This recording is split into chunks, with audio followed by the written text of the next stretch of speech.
प्रश्न करते हैं, कहते हैं भगवान ये जो गज और ग्राह कौन थे जिनका उद्धार करने के लिए स्वयं भगवान को आना पड़ा।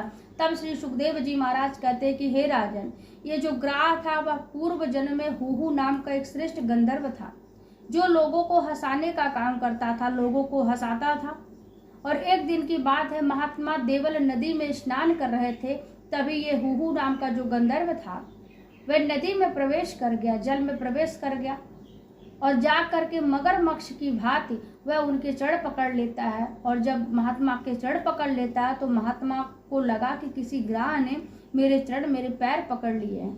वह शीघ्रता पूर्वक जल से बाहर चले आते हैं। इतने में वह हुहु नाम का जो गंधर्व था वह जल से बाहर निकल कर आता है और महात्मा देवल ऋषि से कहता है, डर गए महात्मा जी, वैसे तो मैंने मगरमच्छ बनने का नाटक किया था। महात्मा क्रोधित होकर के उस गंधर्व से कहा, जा तुझे मगरमच्छ बनने का बड़ा शौक है, जा तू मगरमच्छ बन जा।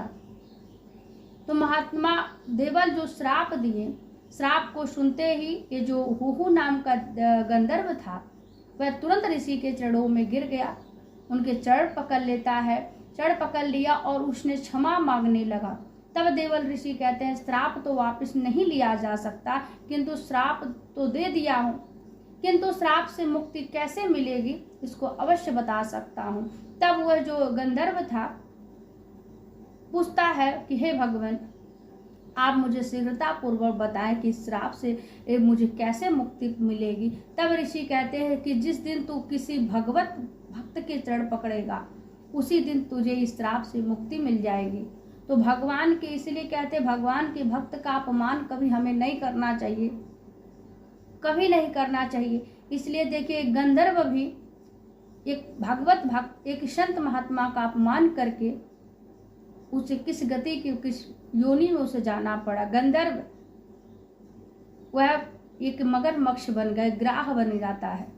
इसलिए हमें भक्तापराध से बचना चाहिए। श्री सुखदेव जी कहते हैं, राजन, जो गजेंद्र के चरण पकड़कर ग्राह ने मुक्ति पाई वह गजेंद्र पूर्व जन्म में एक राजा था, उसका नाम इंद्रदुम्न था।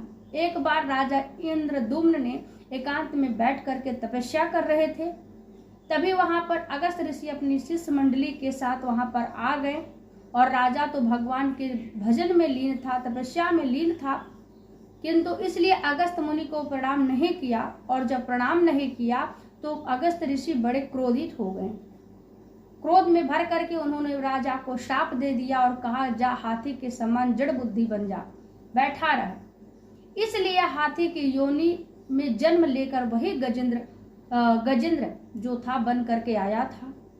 और पूर्व जन्म का में इस जो स्मरण उन्होंने भगवान का जो स्तुति किया था, पूर्व जन्म का स्मरण होने के कारण उसकी स्तुति करके, भगवान की स्तुति करके उनके दर्शन पाए और भगवान का स्तुति करके वह भगवान का दर्शन पा करके वह मुक्त हो गया। इस तरह से गजेंद्र मोक्ष की कथा का वर्णन श्री सुखदेव जी महाराज करते हैं कि उनके पूर्व जन्म में दोनों क्या थे। और देखिए, इस गजेंद्र मोक्ष की कथा का सार क्या है, क्योंकि जब हम कोई कथा, कोई कहानी, कोई स्टोरी हम सुनते हैं तो उसका सार, उसका निचोड़, उसका तात्पर्य जानने का प्रयत्न करते हैं, प्रयास करते हैं। तो देखिए, ये जो